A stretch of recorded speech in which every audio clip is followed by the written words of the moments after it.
a ton of marketing traps that business owners face as they try to grow. There's something that happens when you have a business that's actually making money that not enough people are talking about, and it's ultimately leading to a lot of successful businesses burning themselves out or driving the business into the ground. You figured out what your initial customer wants from you. The revenue is climbing, the referrals are coming in. You decide it's finally time to figure out that thing called marketing so that you can bring more customers in. And then you're prompted with a bunch of questions like platforms, strategy, conversion, offer pricing, sales tactics, systems, and more. The traps that show up at this level are different than when you're just starting out and trying to get your first 1 or 100 customers. And as such, a lot of experienced business owners don't realize that they're making rookie errors when it comes to marketing. I'm Samantha. I'm a 2-time small business owner and a systems consultant that helps service-based business owners grow their business without adding on to their already large to-do list. And I do that by leveraging what I've learned in over a decade of marketing and operations. And the first trap that I see business owners fall into when they're trying to scale their marketing is too much complexity. You think that in order to grow, you need to make things more complex. This can look like introducing too many platforms all at once, or running ads before your conversion's locked in. You want more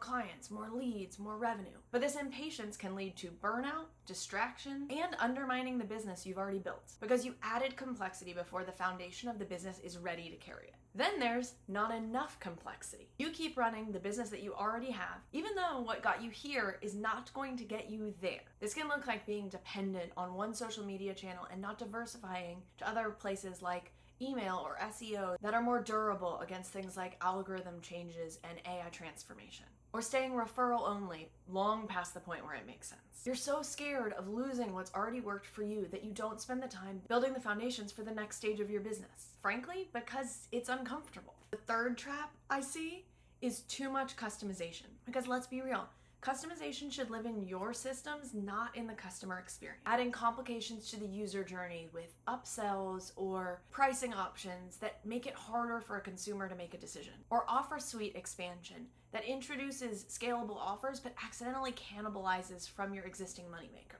Or brand or positioning shift that isn't tested and that new messaging is actually hurting your brand's reputation in the market. You do this because you want to capture customers at different price points or adjacent audiences. Or introduce more customization out of a legitimate desire to offer a more premium experience for your customer. But you end up confusing your customers or creating analysis paralysis instead. On the flip side, there's not enough customization. And by only hitting it down the fairway in this trap, you miss the opportunities for scale that come from adjacent opportunities. This can look like never testing segmentation that could improve your conversion rate dramatically, or staying locked in on one offer and missing a clear adjacent opportunity that your audience is ready for, or resisting shifts in your positioning as your audience transitions over time.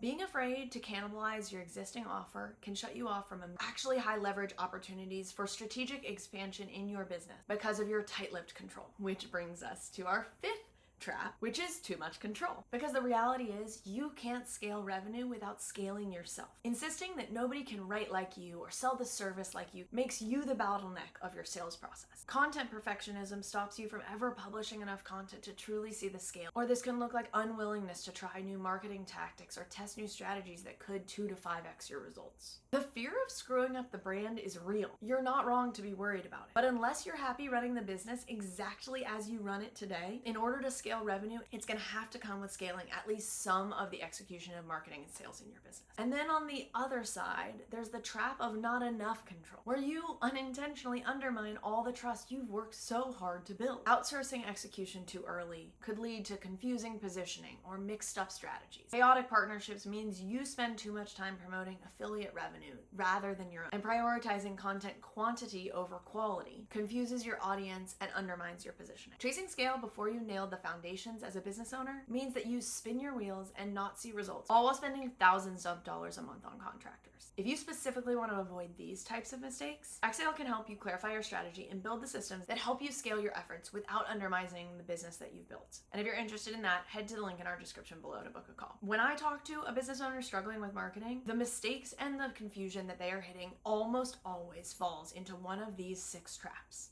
Before I leave you, let's talk about what good looks like. Successful marketers do a few things differently. 1, they're honest about their readiness, both their readiness and their audience's readiness before making any changes. That takes self-awareness about the business, their mindset, plus real attention to their audience analytics. They know the difference between distraction and expansion. They won't just mess around and try new things. They invest deeply in new opportunities that show strategic alignment. Their commitment to new opportunities shows up as depth, not breadth. And they're clear about the difference between distribution and diffusion. One stays targeted and clear as it scales. The other introduces confusion, vague language, and second guessing. And finally, they scale output, not decision making. They figure out how to maintain quality at scale by continuing to own the decision making and the strategy, but delegating the execution so that they can get more out the door. I'm curious, which one of these traps do you feel like you're falling into? Drop that in the comments. And if you're interested to see how Exhale could help you scale your marketing efforts without undermining the business that you've built, we'd love if you book a call. And with that,